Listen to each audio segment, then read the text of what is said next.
Hello dear aspirant, welcome back to Learn Shohi. আজিৰ এই ভিডিঅ'টিত আলোচনা কৰা হ'ব ইণ্ডিয়ান পলিটি অৰ্থাৎ ভাৰতীয় ৰাজনীতিৰ অতি গুৰুত্বপূৰ্ণ 20টা প্ৰশ্ন। যোৱা ভিডিঅ'টিত কোৱেশ্চন নম্বৰ 40 লৈকে আলোচনা কৰা হৈছিল। সো আজি কোৱেশ্চন নম্বৰ 41 ৰ পৰা আৰম্ভ কৰা হ'ব। সো আপোনালোকে যদি যিকোনো আসাম কম্পিটিটিভ এক্সামৰ বাবে প্ৰিপেয়াৰ চলাই আছে তেন্তে এই ভিডিঅ'টি শেষলৈকে ভালদৰে চাব, ঠিক আছে? সো আজি আমি কোৱেশ্চন নম্বৰ 41 ৰ পৰা আৰম্ভ কৰিম। কোৱেশ্চন নম্বৰ 41 41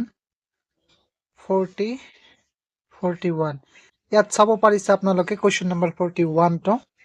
ইয়াত আছে who is the chairman of the national development council, চমুকৈ NDC, ৰাষ্ট্ৰীয় উন্নয়ন পৰিষদৰ অধ্যক্ষ কোন বুলি প্ৰশ্ন কৰিছে। ইয়াৰ কাৰেক্ট অপশ্যনটো হ'ব অপশ্যন বি হ'ব প্ৰাইম মিনিষ্টাৰ অৰ্থাৎ প্ৰধানমন্ত্ৰী। প্ৰধানমন্ত্ৰী হৈছে ৰাষ্ট্ৰীয় উন্নয়ন পৰিষদৰ অধ্যক্ষ, ঠিক আছে? ৰাষ্ট্ৰীয় উন্নয়ন পৰিষদৰ প্ৰধান অধ্যক্ষ হ'ল প্ৰধানমন্ত্ৰী। এই পৰিষদে পঞ্চবাৰ্ষিক পৰিকল্পনাসমূহৰ অনুমোদন জনাইছিল, ঠিক আছে? তাৰ পিছৰ কোৱেশ্চনলৈ আগবাঢ়িছো আমি। ইয়াত আছে under which article is the finance commission of India established, কোনটো অনুচ্ছেদৰ অধীনত ভাৰতৰ বিত্তীয় আয়োগ গঠন কৰা হয়। ইয়াৰ কাৰেক্ট অপশ্যনটো হ'ব অপশ্যন এ হ'ব আৰ্টিকল 280 অৰ্থাৎ অনুচ্ছেদ 280 অধীনত ভাৰতৰ বিত্তীয় আয়োগ গঠন কৰা হৈছিল। এক্সপ্লেনেশ্যনত আপোনালোকে চাব পাৰিছে 280 নং অনুচ্ছেদৰ অধীনত ৰাষ্ট্ৰপতিয়ে প্ৰতি 5 বছৰৰ মূৰে মূৰে বিত্তীয় আয়োগ গঠন কৰে। ই কেন্দ্ৰ আৰু ৰাজ্যৰ মাজত ৰাজহ বিতৰণৰ পৰামৰ্শ দিয়ে, ঠিক আছে? নেক্সট কুৱেশ্যন,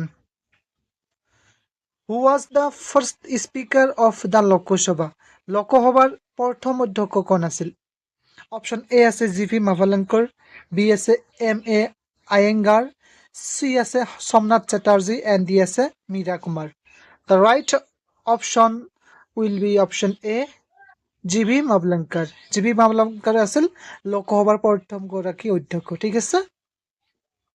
ইয়াত আপোনালোকে চাব পাৰিছে গণেশ বাসুদেৱ মাভালঙ্কৰ 1952 চনত স্বাধীন ভাৰতৰ প্ৰথম লোকসভা অধ্যক্ষ নিৰ্বাচিত হৈছিল, ঠিক আছে?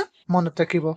নেক্সট কুৱেশ্যন, এই কুৱেশ্যনটো আপোনালোকে চাব পাৰিছে which part of the constitution deals with the election commission, সংবিধানৰ কোনটো অংশ নিৰ্বাচন আয়োগৰ সৈতে জড়িত। অপশ্যন কেইটাৰ ভিতৰত ইয়াৰ কাৰেক্ট অপশ্যনটো হ'ব অপশ্যন এ হ'ব পাৰ্ট 15 অৰ্থাৎ 15তম অংশত নিৰ্বাচন আয়োগৰ কথা উল্লেখ আছে, মনত ৰাখিব আপোনালোকে।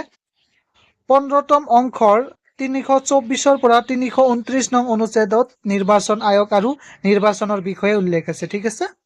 Next question, the maximum strength of Lok Sabha is fixed at, লোকসভাৰ সৰ্বোচ্চ সদস্য সংখ্যা কিমান নিৰ্ধাৰণ কৰা হৈছে। The right option of this question is option C 552 অৰ্থাৎ 552 জন থাকিব পাৰে, ঠিক আছে? ইয়াৰে 552 জনৰ ভিতৰত 530 জন ৰাজ্যৰ পৰা আৰু 20 জন কেন্দ্ৰীয় শাসিত অঞ্চলৰ পৰা, ঠিক আছে? আৰু 2 জন এংলো ইণ্ডিয়ান যিটো এতিয়া বাতিল কৰা হৈছে, ঠিক আছে? 2 জন এংলো ইণ্ডিয়ানক বাতিল কৰা হৈছে, মনোনীত কৰিব নোৱাৰে। আগতে মনোনীত কৰিছিল, গতিকে বৰ্তমান মনোনীত কৰিব নোৱাৰে, মনত ৰাখিব এইটো। তাৰ পিছৰ question, who acts as the president in the absence of both president and vice president, ৰাষ্ট্ৰপতি আৰু উপৰাষ্ট্ৰপতি দুয়োৰে অনুপস্থিতিত কোনে ৰাষ্ট্ৰপতি হিচাপে কাৰ্যনিৰ্বাহ কৰে।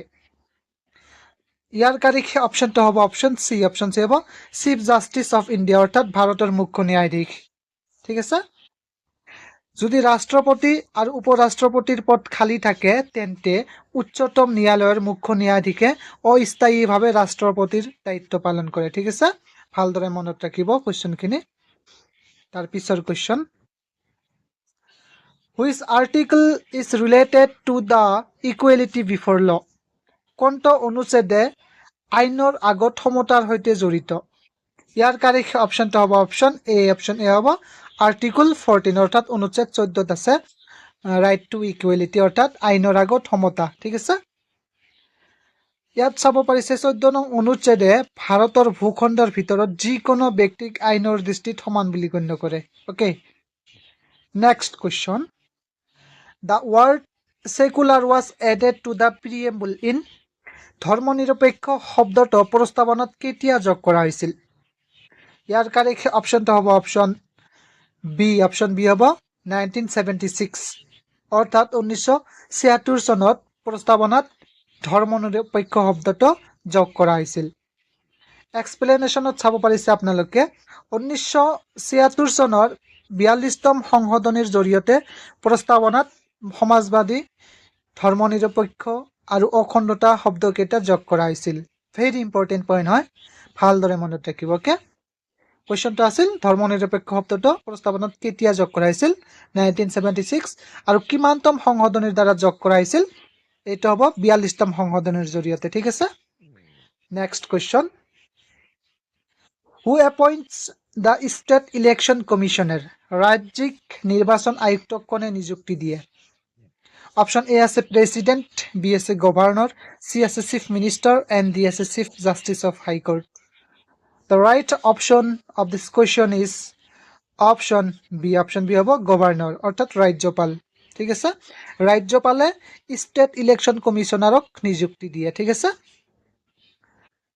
ৰাজ্যপালৰ দ্বাৰা নিযুক্তি লাভ কৰিলেও ৰাজ্যিক নিৰ্বাচন আয়ুক্তক কেৱল উচ্চ ন্যায়ালয়ৰ এজন ন্যায়াধীশক অপসাৰণ কৰাৰ দৰে পদ্ধতিৰেহে অপসাৰণ কৰিব পাৰে। ভেৰি ইম্পৰ্টেণ্ট পইণ্ট হয়। তাৰ পিছৰ question. How many schedules were there in the original constitution of India. ভাৰতৰ মূল সংবিধানত কেইখন অনুসূচী আছিল? The right option of this question is option A হ'ব 8, অৰ্থাৎ 8খন। ভাৰতৰ মূল সংবিধানত 8খন অনুসূচী আছিল। ওকে, মূল সংবিধানত 8খন অনুসূচী আছিল, কিন্তু বৰ্তমান বিভিন্ন সংশোধনীৰ জৰিয়তে ইয়াৰ সংখ্যা 12লৈ বৃদ্ধি পাইছে। মনত ৰাখিব, বৰ্তমান 12টা অনুসূচী আছে বৰ্তমান আমাৰ সংবিধানত। ওকে, তাৰ পিছৰ question. The concept of concurrent list is borrowed from. যুগ্ম তালিকাৰ ধাৰণাটো কাৰ পৰা লোৱা হৈছে? The right option is option B Australia. অষ্ট্ৰেলিয়াৰ পৰা যুগ্ম তালিকাৰ ধাৰণাটো লোৱা হৈছিল। ওকে, যুগ্ম তালিকাত থকা বিষয়সমূহৰ ওপৰত কেন্দ্ৰ আৰু ৰাজ্য দুয়োপক্ষই আইন বনাব পাৰে। এই ব্যৱস্থা অষ্ট্ৰেলিয়াৰ সংবিধানৰ পৰা লোৱা হৈছে। Next question. Sarkaria commission was set up to review.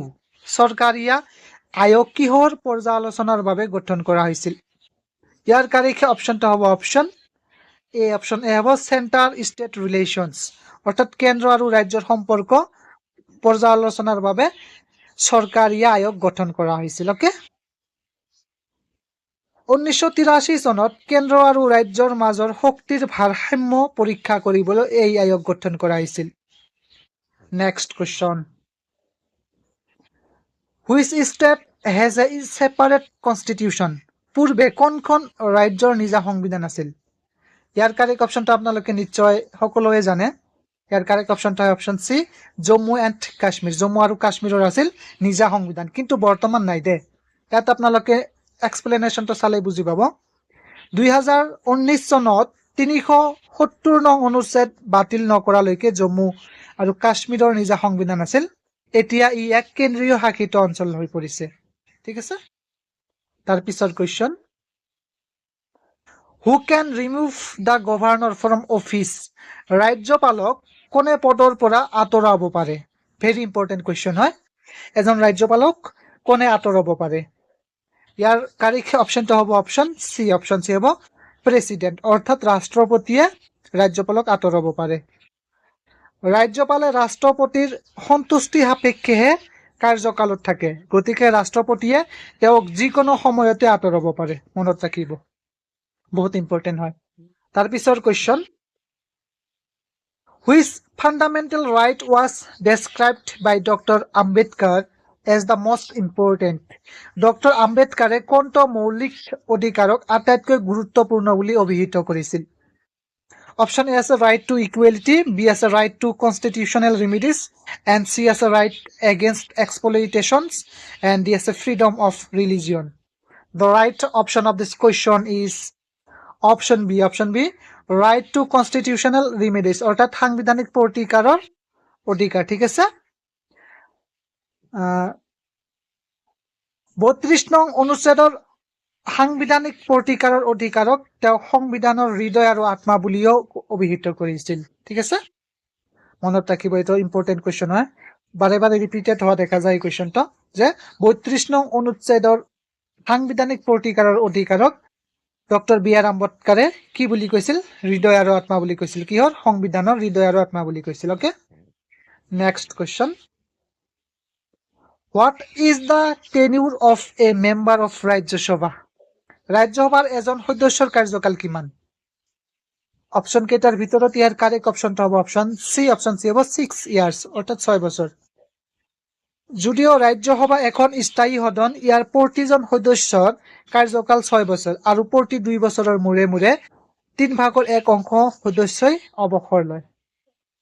Next question, the residuary powers rest power of legislation are vested in, আইন প্ৰণয়নৰ অৱশিষ্ট ক্ষমতা কাৰ ওচৰত থাকে?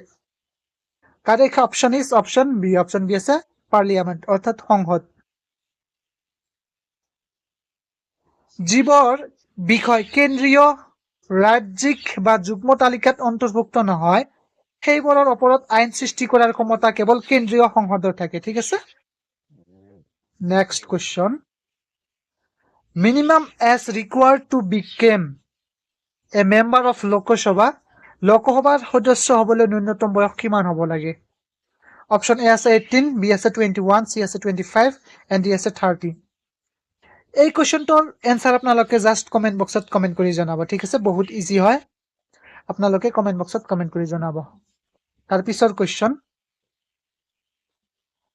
Fundamental duties were incorporated in the constitution on the recommendation of, কাৰ পৰামৰ্শ মতে সংবিধানত মৌলিক কৰ্তব্যসমূহ অন্তৰ্ভুক্ত কৰা হৈছিল? Right option is option B. Option B, Swaran Singh committee, অৰ্থাৎ স্বৰ্ণ সিং কমিটিৰ পৰামৰ্শ মতে সংবিধানত মৌলিক কৰ্তব্য অন্তৰ্ভুক্ত কৰা হৈছিল। 1976 চনত স্বৰ্ণ সিং কমিটিৰ পৰামৰ্শ মতে 52 ক অনুচ্ছেদৰ অধীনত 10টা মৌলিক কৰ্তব্য যোগ কৰা হৈছিল। অকে, লাষ্ট কুৱেশ্যনটো চাব পাৰিছে আপোনালোকে, which article is related to the appointment of prime minister? কোনটো অনুচ্ছেদ প্ৰধানমন্ত্ৰীৰ নিযুক্তিৰ সৈতে জড়িত?